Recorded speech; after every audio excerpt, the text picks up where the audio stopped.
Estamos en comunicación con Daniel Artana, economista jefe de la Fundación de Investigaciones Económicas Latinoamericanas FIEL. Publicó numerosos trabajos sobre política fiscal, regulaciones y otros temas de economía dedicados para organismos multilaterales, gobiernos, entidades privadas de diferentes países y fundamentalmente amigo, hombre de confianza, mano derecha del candidato a ministro de Economía Carlos Melconian si Patricia Bullrich llegara a ser presidente. Lo vamos a recibir. Daniel, yo te presenté como mano derecha, hombre de confianza del candidato a ministro de Economía si Patricia Bullrich es presidente. ¿Es una definición correcta lo que dije de vos? Buen día, Jorge, ¿cómo te va? No sé, mano derecha, yo soy uno de los generalistas a los cuales se refiere Melconian, o sea, está Enrique Sheva, Rodolfo Santangelo y yo. Así que eso de mano derecha me parece que me está subiendo a un escalón que no corresponde. Él me dijo textualmente, en un almuerzo reciente con su humor habitual, me dice, así como Conan, Milton, Murray y Robert, Milei tiene 4 perros, uno que representa a Milton Friedman, otra a Murray Robert y otra a Robert Lucas. Yo tengo algo mucho más importante, que es a Daniel Artana, a Enrique Seguas y a Santangelo. Por eso seguía con humor en esta idea de las manos derechas de Bueno. Carlos Melconian. Sí, y después de eso tengo que ladrar. Exactamente. ¿No va a ser guau guau? No, el planteo es que casualmente él tiene gente de carne y hueso y de verdad. Vos sabés que anticipo, es tapa de noticias Melconian mañana, con una foto de él en la zapatería del papá en Valentina Alsina, en los años 70, irreconocible, con el pelo con el pelo largo, gigante, y estaba algo así titulado como de Valentina Alsina, Plaza de Mayo, la increíble historia de Carlos Melconian, del Sandro de la economía, por ese orgullo de Valentina Alsina. Bueno, desde la última vez que conversamos, Daniel, a hoy, ¿cómo imaginás que se va a llegar dentro de 30 días a las elecciones? ¿La economía aguanta sin un gran estallido o crees que todavía hay posibilidad de que se produzca un cambio que modifique las intenciones de votos si la situación económica empeorara? Bueno, me parece que es una carrera corta y que lo que va a pasar es que vamos a tener inflación muy alta, eso está jugado, agosto fue 12,4, septiembre viene parecido, va a dar alrededor de 12, céntima más, céntima menos, octubre va a seguir con inflación alta, aunque un poco menos probablemente. Después el gobierno está controlando los tipos de cambio alternativos de acá a fin de mes, ayudado por los ojeros, los que entran al soja 4 pueden vender 25% de sus dólares al tipo de cambio de contado con liquidación. Y además están interviniendo, te diría, en forma bastante generosa con dólares del Banco Central, con lo cual se rifan las reservas que han podido comprar en el marco de este programa Soja 4. Y eso puede continuar hasta octubre, obviamente hipotecando el futuro del que asuma como presidente o presidenta el 10 de diciembre. Es de una gran irresponsabilidad, pero yo tengo que responder a lo que vos me preguntás, que es si aguantan. Sí, probablemente sí. Después de acá, después de octubre, de la elección de octubre, vienen preguntas, si querés, adicionales, porque se va a mantener el tipo de cambio de 3.50 fijo. Bueno, yo creo que no, de hecho el gobierno ha dicho que lo va a mover, pero ¿cómo lo va a mover? ¿Va a haber otra nueva devaluación?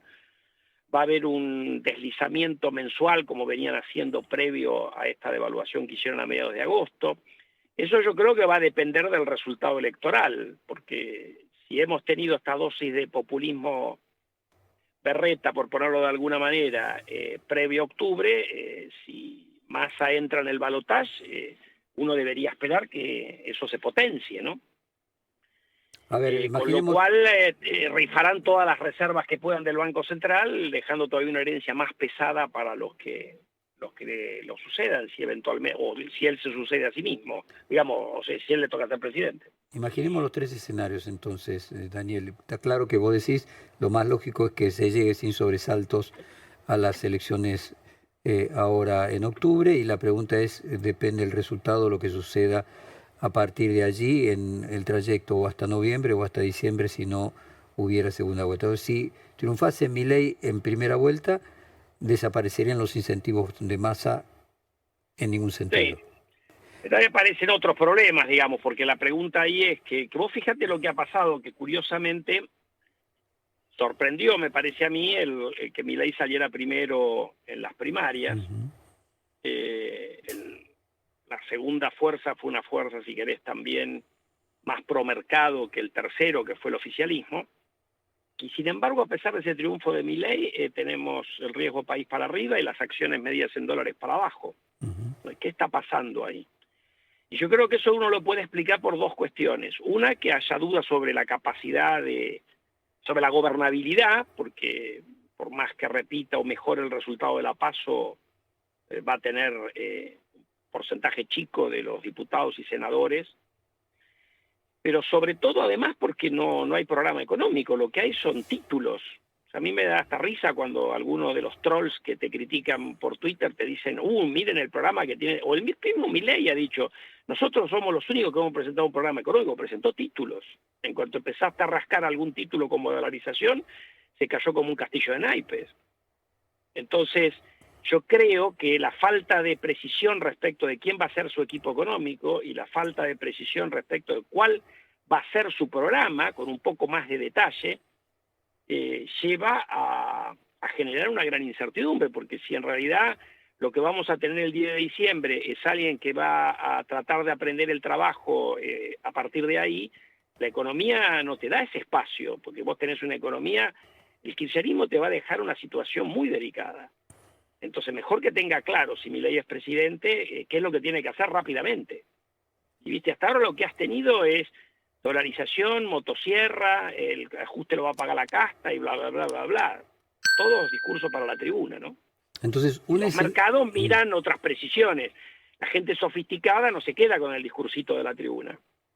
por eso te decía, entonces, Daniel, un escenario es gana en primera vuelta la Libertad Avanza.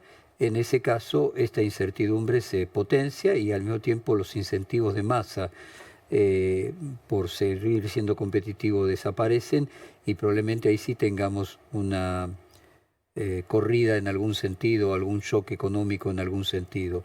Si entrase a hubiese balotaje y en el balotaje estuviese Patricia Bullrich, desaparecen los incentivos de Massa, pero al mismo tiempo el mercado se quedaría expectante respecto de la posibilidad de un gobierno más previsible a definir luego en el balotaje. Y el otro escenario sería que entrase al balotaje Sergio Massa. En estos últimos dos alternativas, no primera vuelta, sino segunda vuelta, en un caso con el propio ministro de Economía y en otro caso con Patricia Bullrich, ¿cómo imaginás que reaccionaría el mercado? Bueno, a mí me parece que vos lo mismo lo dijiste, ¿no? Si fuera Patricia Bullrich, me parece que se visualiza que por lo menos hay un equipo económico, por lo menos un líder, y hay un programa. Ahora, después la gente empezará a asignar probabilidades de si puede ganar en el balotaje, segundo, si lo va a poder aprobar, dado que seguramente tampoco va a tener mayoría en las dos cámaras, ¿no? Entonces ahí empiezan otros, pero me parece que había una reacción favorable por lo que decíamos antes, ¿no? Pero eso otra vez, lo que importa no es cómo reaccionan los mercados, lo que importa es que uno pueda resolver los problemas económicos de la Argentina, y para eso tenés que tener claro qué es lo que tenés que hacer y segundo, cómo lo vas a hacer. Claro, Y eso a tercero, partir... tener la musculatura política para hacerlo. Porque acá la Argentina, y esto lo hemos hablado con vos en otro momento, Jorge, acá nadie va a creer en la Argentina. ¿Por qué no van a creer? Porque en realidad venimos de fracaso en fracaso, ¿no es cierto? Entonces, van a estar, me parece, los inversores internacionales y los nacionales también. Me refiero a todos nosotros que, en general, los argentinos tenemos 200 y pico mil millones de dólares para que los saquemos en parte y los invirtamos o los gastemos para lo que quieras hacer. Vas a querer ver cierta previsibilidad de que las cosas van a funcionar como funcionan en otros países. Y acá me parece que van a estar todos en un modo ver que lo concretaste y ahí te creo. porque me parece que, y gane quien gane, yo creo que eso por eso está detrás también de lo que hablábamos antes. El que ganó la primaria no te transmite que tiene el programa y que lo puede llevar adelante. O porque no lo tiene, o porque no tiene los votos, o porque se quedó con los títulos, a eso me refiero, ¿no? Entonces lo importante acá es que después del 10 de diciembre, o en el momento que sea, se avance rápidamente en resolver los grandes problemas económicos que tiene la Argentina. Entiendo, Daniel, pero independientemente del 10 de diciembre, el problema entre si hubiera un resultado en octubre definitorio o en el caso de que hubiera balotaje, esos 40 días hasta que se asume el nuevo gobierno, 40 días en una economía como está la Argentina pueden producir un efecto gigante, una incertidumbre en algún sentido, Bueno, independientemente de la solución que tenga quien venga a asumir el 10 de diciembre, ¿no? bueno, pero si vos ves que va a haber una solución y le asignás alguna probabilidad a eso, la vas a poder, se van a transitar un poco mejor esos 40 días que en el caso contrario. Ese es mi punto, nada más. Totalmente de acuerdo. Acá te quiero hacer una pregunta, Alejandro Gómez, Daniel. ¿Qué tal, Daniel? Muy buenos días. Escuchaba atentamente al comienzo hablar de inflación, hablando que se espera para este mes y posiblemente octubre también seguir alrededor de los 2 dígitos. Ahora hay varios dirigentes que hablan de la posibilidad de una hiperinflación después del 22 de octubre. ¿Esto tiene base? ¿Es real? Son frases que se dicen porque estamos en campaña electoral. Digo, ¿se viene realmente una hiperinflación? Buen día, ¿cómo te va, Alejandro? La primera cuestión es que los fenómenos hiperinflacionarios, como Argentina ha tenido varios, uno puede mirar y ver qué aprende de lo que ocurrió. En general han estado asociados a situaciones de alto déficit fiscal financiado con emisión monetaria, en 2 de ellos acompañados de una situación política muy delicada, un gobierno que no tenía el control de la situación, si querés, Isabel Martínez de Perón y Alfonsín en el final de su mandato, que te llevaron a un colapso en la demanda de dinero, que es, en definitiva, nosotros como tenedores de peso, sea el peso que llevas en el bolsillo, sea el que tenés en la caja de ahorro o sea el que tenés en un plazo fijo. Entonces, para que ocurra una o sea, a ver, ¿qué tenemos hoy? Primer condimento que tenemos hoy tenemos un déficit importante, no tan alto como el del 75, no tan alto como el del 89, pero alto como para generar alguna preocupación cuando uno computa el fiscal y el cuasifiscal. Segundo elemento, tenemos una situación política de falta de gobernabilidad. Bueno, en teoría estás eligiendo un nuevo presidente que va a ganar por el margen que sea, pero va a ganar con el voto popular, debería tener algún margen. O sea, no estás con gobiernos que están de salida o que tienen se murió el líder como pasó en el año 74, sino que estás en una situación distinta. Ahora, ahí entra lo que yo te decía. Bueno, habrá que ver cómo la gente descuenta la gobernabilidad, cuánto le va a durar la gobernabilidad a quien tome el poder el 10 de diciembre. Le va a durar, o sea, ¿tiene base política, no tiene base política? Bueno, eso ya lo hablamos antes. Sí. Y la tercera cuestión, porque eso es lo que te genera, cuando vos tenés la crisis política y además ves que la situación ya venía complicada, lo que te genera el riesgo de que la gente se asuste y huya de los depósitos.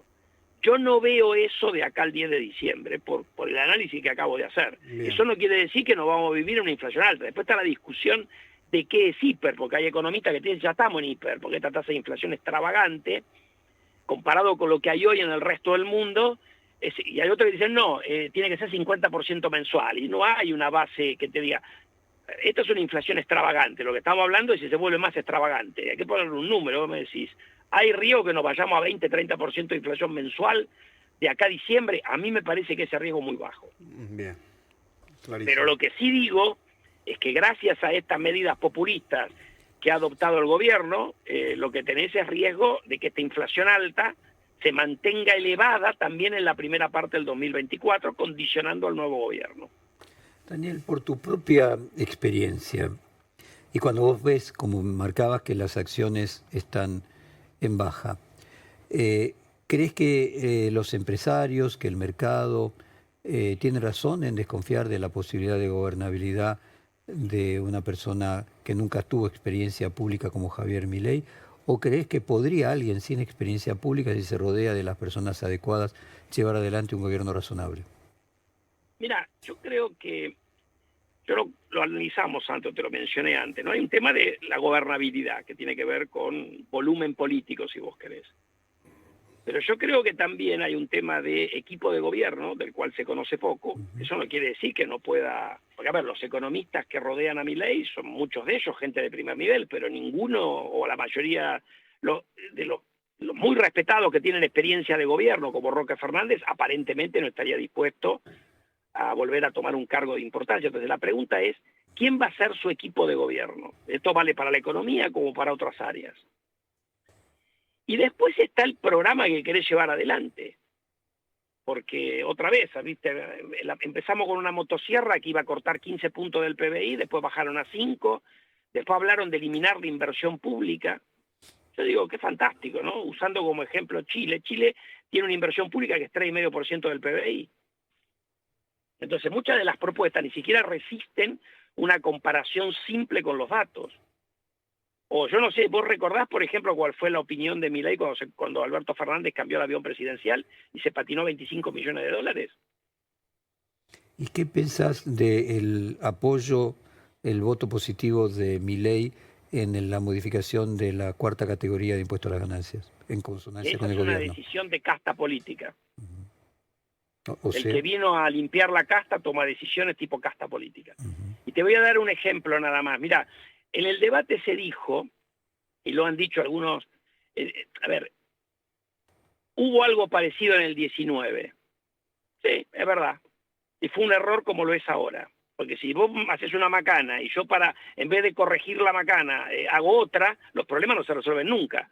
Entonces, viste, a mí lo que votaron los diputados radicales o quien fuera en el caso de YPF, creo haberlo criticado en aquel momento, y fue un horror lo que hicieron con YPF. Lo que hizo Macri en el 19 tampoco estuvo bien, pero eso no justifica que votes hagas una macana ahora. Entonces yo digo, hacer las cosas que corresponden. En algún momento en la Argentina tenemos que empezar a hacer lo que está bien. No porque Juancito hizo algo mal, entonces Pedrito tiene que hacer algo peor, así competimos a ver quién hace la macana más grande. Yo no entiendo el razonamiento. Esto, a ver, vos escuchaste el discurso, yo escuché un pedazo del discurso de Milei ayer. Uh-huh. Digo, ¿cuál es la lógica del que viene a renovar la política? Que hicieron macanas en el pasado, entonces ahora hago más macanas. Exacto. Por eso te preguntaba finalmente lo mismo que vos decías. Me parece que mutuamente se han elegido Massa y Milei como contrincantes para pasar esa segunda vuelta, ¿no? O para ganar en primera tiene vuelta. Que elegir la gente. A mí me parece bárbaro. Yo no sé si es verdad esto que vos decís. Si vos lo decís es un análisis o información, no lo sé. Pero en definitiva la que elige es la gente. O sea, vos como político podés elegir. Me gustaría competir. Viste como algunos dicen, vos corregime si no es así, que el radicalismo en el 89 decía compitamos con Menem porque contra Cafiero se pierde. Bueno, y perdieron contra Menem. O sea, en realidad vos podés elegir y a veces también te sale mal, aun cuando tu jugarreta política te haya salido bien. Entonces, yo digo, esas elucubraciones a mí me exceden. A ver, Daniel, es simplemente una conjetura plausible, es decir, conveniencia, es una conjetura de conveniencia mutua, supone... No, yo entiendo el análisis, no digo que esté mal tu análisis. No, ya sé, digo simplemente para compartir y con la audiencia también, o sea, supone Milei que si Massa es su competidor eventual en una segunda vuelta, tiene más posibilidades que si fuera Patricia Bullrich de ganar, y supone al mismo tiempo que si Bullrich sale con menos cantidad de votos y ella no llegara a entrar o competir en la posibilidad de entrar en el balotaje, esto aumentaría los votos en primera vuelta de Milei, y Milei tendría posibilidades de ganar en primera vuelta. Es decir, es una conjetura plausible. No creo que haya habido un acuerdo concreto, explícito, quiero decir. Me parece que es un acuerdo tácito en función de lo que uno percibe que son las actitudes de cada uno. O sea, no se trata de información, simplemente para aclararlo. Bueno, nos quedan 30 días muy interesantes, Daniel. Muy interesantes. No, déjame que te diga una cosa. Es interesante lo que vos decís, porque eso lo que quiere decir es que el kirchnerismo realmente le tiene miedo a Patricia Bullrich, no a Milei, ¿no? Bueno, y que si al mismo tiempo, en el caso de Massa, volviendo al tema de los incentivos, Massa entrando en el balotaje, aunque perdiese él gana, ¿no? Porque haber convertido un gobierno que tiene 150% de inflación en competitible sería un triunfo aún en la derrota, mientras que si no entra en el balotaje, bueno, su futuro queda seriamente dañado. Es decir, la lógica de los incentivos de cada uno de los jugadores explicaría los movimientos más allá de que haya un acuerdo formal entre cada uno de los competidores, ¿no? Sí, no, yo creo que sí. Va a ver, a mí me parece que en el peronismo lo único que les importa es ganar. Si salís segundo, va a ser como Reutemann, sí, viste que en realidad sí, es importante, fue muy importante lo que hizo, pero al peronismo sí, nadie se acuerda que salió. pero a Massa, que es una persona joven de poco más de 50 años, hay derrotas, como vos citaste a Alfonsín. Alfonsín decía que había derrotas que tenía grandeza, que triunfos, algunos triunfos carecían. Pues fíjate, el triunfo de Bullrich en la interna tuvo más un sentimiento pírrico, por ejemplo. O sea, a veces hay triunfos y derrotas que son resignificadas en función del contexto. Pero entiendo claramente que para el peronismo, fundamentalmente para el kirchnerismo, lo importante es ganar la provincia de Buenos Aires, para ponerlo en términos concretos, ¿no? Está claro.